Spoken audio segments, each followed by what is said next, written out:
Hey everyone, and welcome back to the Butterfly Bookclub. Make sure you like and subscribe.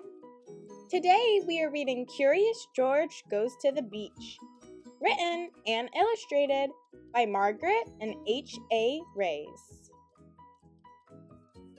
This is George. He lived with his friend, the man with the yellow hat. He was a good little monkey and always very curious. Today the man had a surprise for George. He took George to the beach.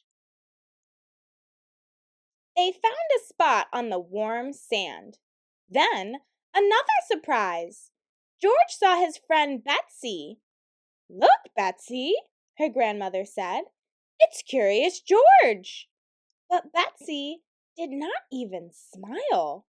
She had never been in the ocean before. She was scared. "I know you are a good swimmer," the man told her. "You'll be fine once you get in the water." Feeling better, Betsy walked towards the shore with her grandmother. George helped spread the beach blanket and set aside their lunch. He was looking forward to a picnic, but it was not yet time to eat. It was time to play. In no time, George was having fun. He learned a new game. He dug in the sand. And he made a new friend. Monkeys are good at making friends. When he took a break, George watched the lifeguard. The lifeguard sat in a special chair. Sometimes he blew a whistle. And sometimes he looked through binoculars. It looked like fun to be a lifeguard. George was curious. Could he be a lifeguard? Before long, the lifeguard took a break. Here was George's chance. Watching the crowd from up in the special chair, George felt just like a lifeguard.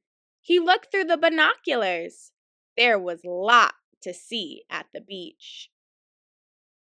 He saw seagulls flying high above, and he saw Betsy on the shore below.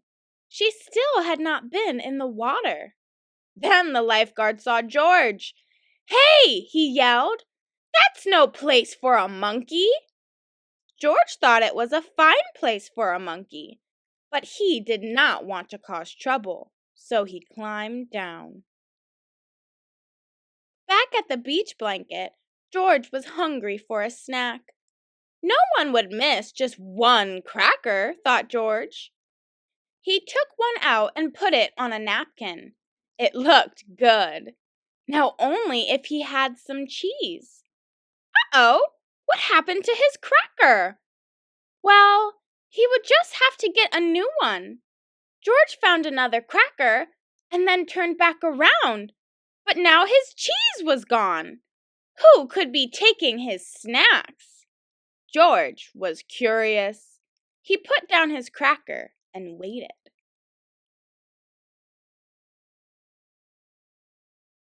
Now George saw who was taking his treats. It was a seagull, and he was still hungry. George took out another cracker, and the bird took it right out of his hand. What fun to feed a seagull!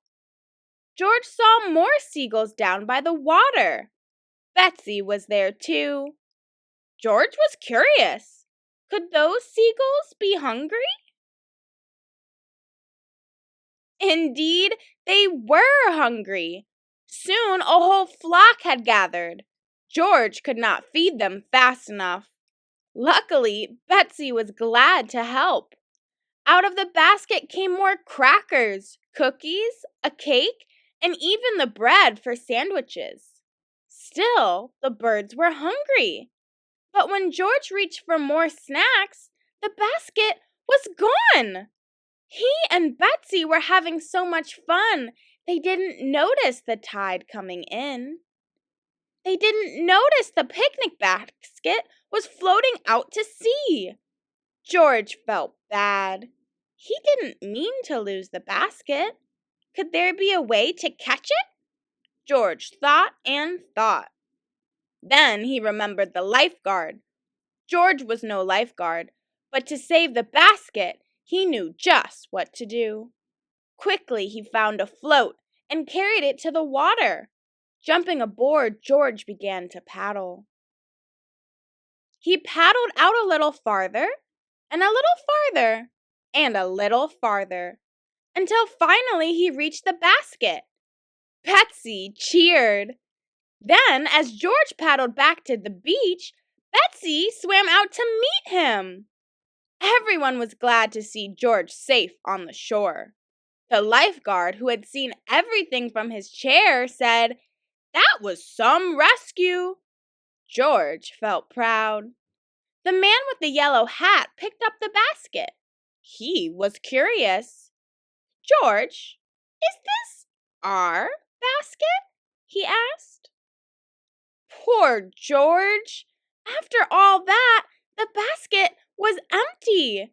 There would be no picnic on the beach, and it was all his fault.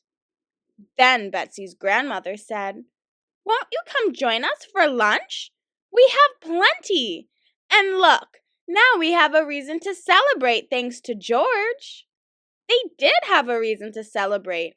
Betsy was in the water, and she wasn't scared anymore. She was having fun. After everyone joined Betsy and George for a swim, it was time to eat at last. There were sandwiches and chips, bananas, cookies, and watermelon. There was plenty for everyone. And there was even a little for guests. The end.